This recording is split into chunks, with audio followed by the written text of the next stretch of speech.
afternoon. This is Kelly with FDF Tactical. We got local gunslinger Ryan Reid going to give us a tactical tip, and I'm going to turn it away. Yep, actually. Talking a little bit about grip today. There's a lot of things you guys have learned shooting with Kelly in the class. And sight picture, about trigger control, those kinds of things, but the core of pistol shooting is your grip. Everything comes down to grip.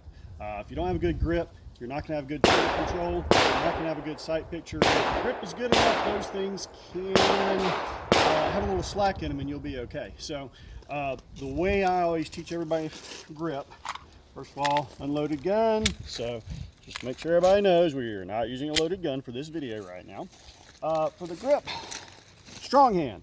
Very important that you keep this finger out of the trigger guard at all times unless you're shooting. Normal grip. I use a thumbs forward grip with that thumb pointing forward towards the target. What everybody doesn't think so much about is your support hand. Where does this go? All right, this meaty part of your hand goes right in there because you want to get as much hand on the gun as you possibly can. So that goes in there, pushes against the gun. This thumb points forward, these fingers wrap around.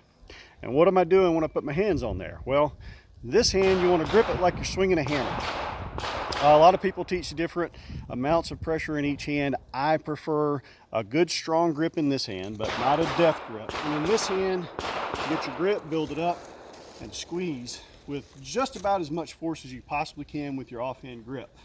You're going to wrap this around, you're going to pull that back, and you're going to try and squeeze in on the grip.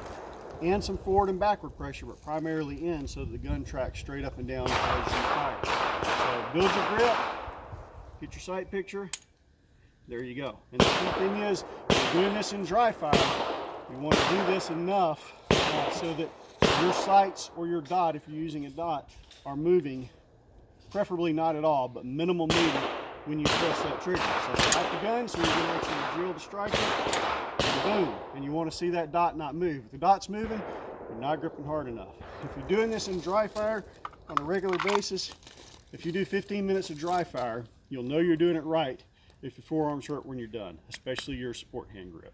So work on your grip, keep working with Kelly, and get better.